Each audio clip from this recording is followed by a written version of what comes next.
अब फ्रूट के बाद में इस वीडियो में हमें स्टडी करना है सीड का स्ट्रक्चर और सीड के types.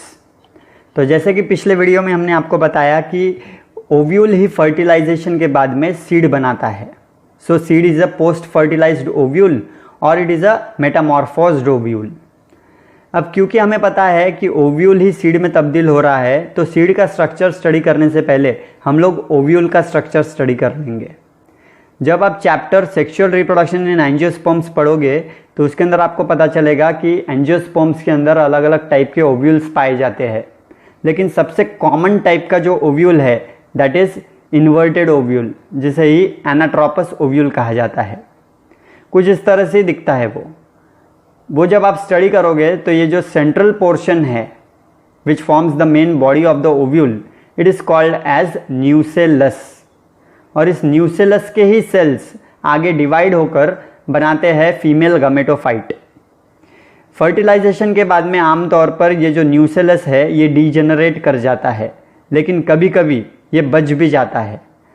And that remnant of the nucellus is called as perisperm. और जिन सीड्स के अंदर आपको पेरिस्पर्म दिखेगा ऐसे सीड को कहते हैं पेरिस्पर्मिक सीड। एग्जाम्पल के तौर पे याद रखिए कैस्टर मतलब एरंडी, it is a perispermic seed. इस न्यूसेलस को आप देख सकते हो कि सब तरफ से ये दो कवरिंग्स जो है वो कवर कर रही है सिवाय एट द टॉप। तो ये जो दो कवरिंग्स है न्यूसेलस की, इन्हें कहते हैं इंटेग्यूमेंट्स। अब क्योंकि ये दो है इसलिए इस ओव्यूल को हम कहेंगे बायटेगमिक ओव्यूल, मतलब दो कवरिंग वाला या दो इंटेग्यूमेंट वाला ओव्यूल, बायटेगमिक ओव्यूल। ज़्यादातर एंजियोस्पर्म्स के अंदर बायटेगमिक ओव्यूल ही आपको देखने को मिलेगा, लेकिन अगर आप जिम्नोस्पर्म का ओव्यूल उठाकर देखोगे तो उसके अंदर एक ही इंटेग्यूमेंट होती है, इसलिए उसे कहते हैं यूनिटेगमिक ओव्यूल। अब ये जो इंटेग्यूमेंट्स है ये फर्टिलाइजेशन के बाद में इस सीड की बनाएगी सीड कोट। तो जो आउटर इंटेग्यूमेंट है that will form the outer seed coat, that is testa which is somewhat hard and thick. और जो इनर इंटेग्यूमेंट है that will form the inner seed coat, that is the tegmen which is comparatively thinner. अब ये जो एक gap छूटी है इस गैप को कहते हैं माइक्रोपाइल। और जब फर्टिलाइजेशन होता है और पोलन ट्यूब ग्रो करती है तो हो सकता है कि वो पोलन ट्यूब इस माइक्रोपाइलर एंड से अंदर घुसे ओव्यूल के, और इस एंट्री को कहते हैं पोरोगैमी। इस माइक्रोपाइल से ही ऑपोजिट एंड पर ओव्यूल पर ये जो पॉइंट है इसे कहते हैं चलाजा। ऐसा लगता है कि इस चलाजा से ही ये दोनों इंटेग्यूमेंट्स अराइज हो रही है, और हो सकता है कभी कभी ये चलाजा के थ्रू जो आपकी पोलन ट्यूब है वो इस ओव्यूल के अंदर आए, और उस एंट्री को कहते हैं चलाजोगैमी। ये सारी चीज़ें आप जब वो चैप्टर पढ़ोगे सेक्सुअल रिप्रोडक्शन इन एंजियोस्पर्म तो वहाँ पर आने वाली है। अब इस ओव्यूल के पास में ही हमने ये ब्लैक कलर से एक डंडी जैसा बनाया है। ये डंडी को कहते हैं funicle. It is the stock of ovule, मतलब ओव्यूल की डंडी, जो कि कनेक्ट करती है इस ओव्यूल को to the placenta tissue on the ovary. अब ये फ्यूनिकल इस ओव्यूल पर जहाँ पर जाकर चिपकी है, मतलब ये पॉइंट, इसे कहते हैं hilum. It is the point of attachment of funicle with the ovule. तो कुछ इस तरह से दिखता है ओव्यूल, और ये सारी चीज़ें आप सीड के अंदर भी देख सकते हो क्योंकि ओव्यूल ही सीड बनाता है फर्टिलाइजेशन के बाद। तो फॉर एग्जाम्पल ये है चने का सीड, मतलब ग्राम। तो ये ब्राउन कलर का है, इसके ऊपर ये ब्रॉडर रीजन है, ये नैरोअर रीजन है जो कि एक चोंच की तरह दिखता है, राइट। तो बाहर से जब आप देखोगे तो इसकी आउटर सीड कोट ही आपको दिखेगी ब्राउन कलर की, दैट इज द टेस्टा। और याद रखिए कि जो पल्सेस की सीड कोट होती है that is hard and impermeable to water, क्योंकि it is composed of rod shaped sclereids, जिसे आप कहते हो मैक्रोस्क्लेरिड। ये चीज़ें आने वाली है जब आप chapter anatomy of flowering plants पढ़ोगे। तो अभी आप सिर्फ ध्यान में रखिए कि जो पल्सेस की सीड कोट होती है वो हार्ड है क्योंकि it is made up of rod shaped sclereid, जिसे आप कहते हो मैक्रोस्क्लेरिड। और क्योंकि वो इम्परमिएबल है वाटर को, तो it is capable of restricting metabolism and growth of the inner tissue. अभी अगर आप कुछ दूसरे प्लांट्स के सीड उठाकर देखोगे तो उनकी सीड कोट पर आपको हेयरी स्ट्रक्चर देखने को मिल सकते हैं या फिर विंग्स देखने को मिल सकते हैं, और ये दोनों भी स्ट्रक्चर हेल्प करते हैं इन seed dispersal.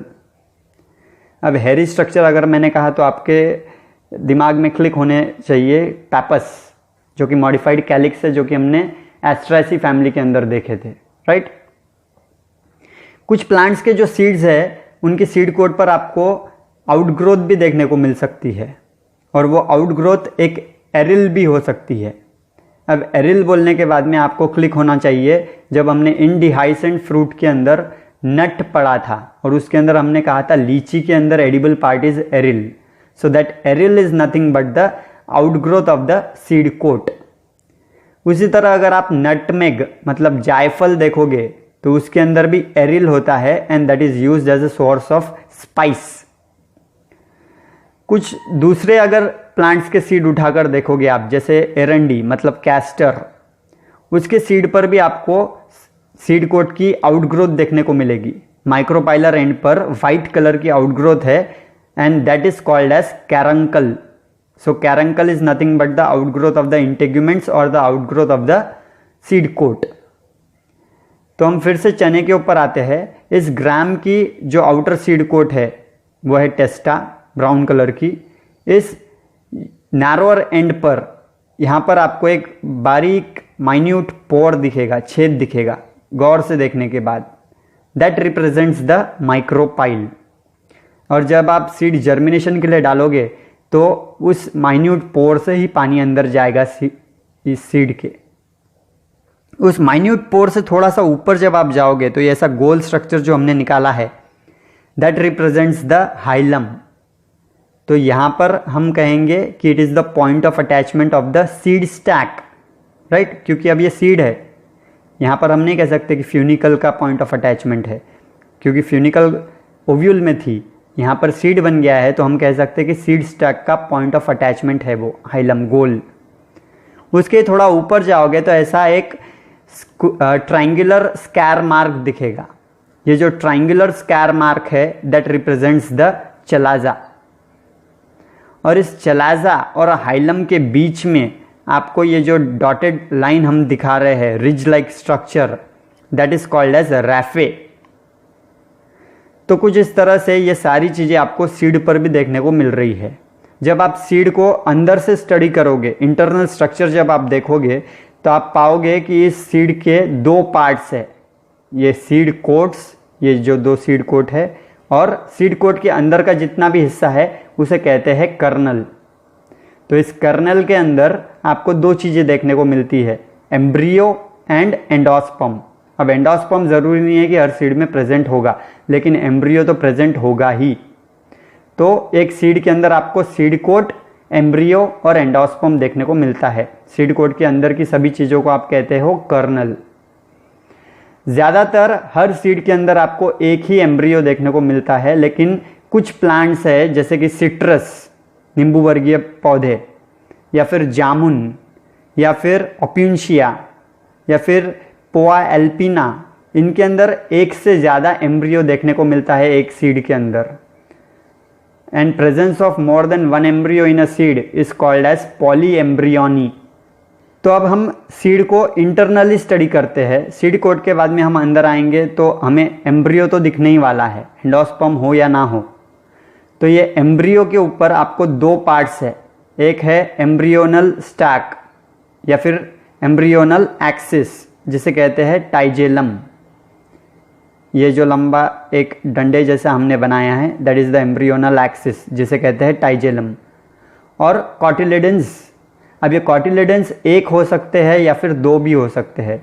So depending on the number of cotyledons present, the seeds are of two type, dicot मतलब दो कॉटिलेडन वाले, और मोनोकॉट मतलब एक कॉटिलेडन वाला। अब अगर आप जिम्नोस्पर्म्स में से कुछ प्लांट उठाकर देखोगे तो उनके अंदर दो से ज़्यादा कॉटिलेडन्स भी होते हैं, इसलिए उन्हें कहते हैं पॉलीकॉटिलेडनरी। एग्जाम्पल के तौर पे याद रखिए pine, it is a gymnosperm which have more than two cotyledons. ये कॉटिलेडन्स को ही कहते हैं सीड लीफ, राइट। तो अब ये जो एम्ब्रियोनल एक्सिस है इस एम्ब्रियोनल एक्सिस पर जहाँ पर ये कॉटलिडन्स मतलब सीड लीफ अटैच होते हैं उस पॉइंट को कहते हैं कॉटलिडनरी नोड। अब इस कॉटलिडनरी नोड के ऊपर और नीचे दो हिस्से हैं। सो वो हिस्सा जो कि चलाजा के तरफ है, ये ऊपर वाला, ये चलाजा के तरफ का जो हिस्सा है उसका जो टिप है उसे कहते हैं प्लूमूल। ये हमने ग्रीन कलर से जो ड्रॉ किया है, और यही आगे चलकर बनाएगा शूट सिस्टम। और इस एम्ब्रियोनल एक्सिस का वो हिस्सा जो कि माइक्रोपाइल के तरफ है और उसका टिप, तो उस टिप को कहते हैं रेडिकल, जो कि आगे चल के बनाएगा रूट सिस्टम, राइट। अब इस एम्ब्रियोनल एक्सिस पर कॉटलिडनरी नोड और प्लूमूल के बीच में ये जो हिस्सा है जो कि हमने ब्लैक कलर के डॉट से बनाए हैं, दैट इज कॉल्ड एज एपिकॉटाइल। और कॉटलिडनरी नोड और रेडिकल के बीच में का जो हिस्सा जो कि हमने रेड कलर से डॉटेड किया है, दैट इज कॉल्ड एज हाइपोकॉटिल। तो आप कह सकते हो कि ये जो प्लूमूल है that is nothing but the growing tip of the epicotyl and radicle is nothing but the growing tip of the hypocotyl, right. अब ये जो कॉटलिडन्स है, क्योंकि ये एक डाइकॉट प्लांट का सीड है इसलिए यहाँ पर दो कॉटलिडन्स आपको देखने को मिले, और ये दोनों भी कॉटलिडन्स थिक है और फ्लैशी है। क्यों? क्योंकि इन्होंने स्टोर करके रखा है खुद के अंदर फूड मटेरियल, इसलिए वो थिक और फ्लैशी हो गए। और यहाँ पर आपको एंडोस्पर्म देखने को नहीं मिलेगा, इसलिए ये सीड है नॉन एंडोस्पर्मिक, या फिर इसे आप कह सकते हो एक्स एल्बुमिनस सीड। तो पहले हमने सीड को डिवाइड किया on the basis of number of cotyledons, dicot और मोनोकॉट। अब हम सीड को डिवाइड करते हैं on the basis of presence of endosperm. तो नॉन एंडोस्पर्मिक मतलब एक्स एल्ब्यूमिनस, यानी ऐसे सीड कि जिनके अंदर एंडोस्पर्म एब्सेंट है, और कुछ सीड के अंदर एंडोस्पर्म प्रेजेंट होता है इसलिए उन्हें एंडोस्पर्मिक कहते हैं या फिर एल्ब्यूमिनस सीड कहते हैं। तो डाइकॉट के अंदर एंडोस्पर्मिक सीड के एग्जाम्पल याद रखिए, कैस्टर और कॉटन। तो वो भी कुछ इस तरह से ही दिखेंगे, लेकिन उनके अंदर एंडोस्पर्म भी प्रेजेंट होगा। याद रखिए कि जो नॉन एंडोस्पर्मिक सीड होते हैं उनके अंदर एम्ब्रियो की साइज बहुत ज़्यादा बड़ी होती है and it occupy much of the region of the seed.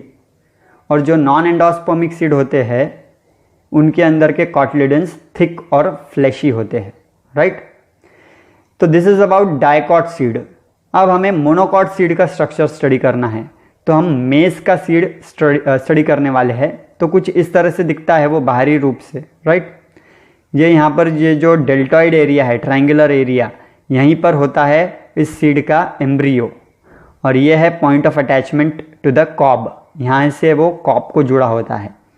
जब आप इस सीड को इंटरनली स्टडी करोगे तो यहाँ पर हम दो सीड कोट नहीं बनाने वाले हैं, क्योंकि आपको याद हो तो मेज is a caryopsis type of fruit, मतलब यहाँ पर जो फ्रूट वॉल है और सीड कोट है ये दोनों भी फ्यूज्ड होते हैं और बनाते हैं हल।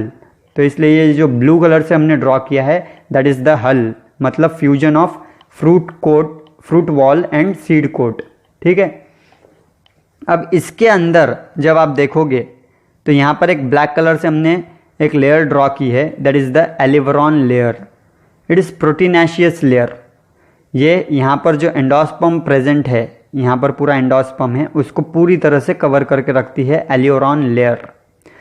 और ये जो एलियोरॉन लेयर है ये प्रोड्यूस करती है एंजाइम्स ड्यूरिंग सीड जर्मिनेशन।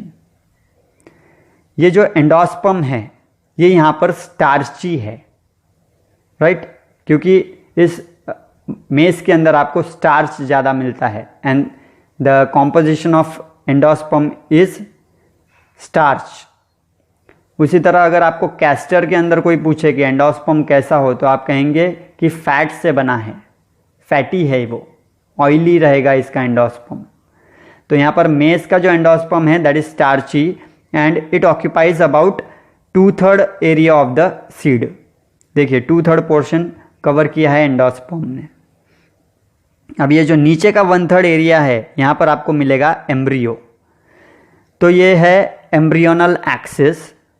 ये हमने जो ग्रीन कलर से ड्रॉ किया है दैट इज द प्लूमूल, और यहाँ पर जो ब्लू कलर से ड्रॉ किया है दैट इज द रेडिकल।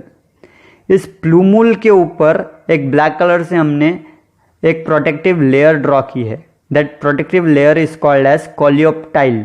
याद रखने के लिए देखिए, कोलियोप्टाइल के अंदर पी आता है और प्लूमूल पी से स्टार्ट होता है। सो प्लूमूल की protective covering is called as coleoptile. उसी तरह रेडिकल के ऊपर भी एक प्रोटेक्टिव कवरिंग है जिसे कहते हैं कोलियोराइजा।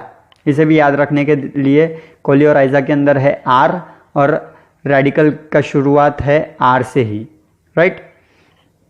अब इस सीड के अंदर आपको एक ही कॉटिलेडन देखने को मिलता है, that's why it is a monocot seed.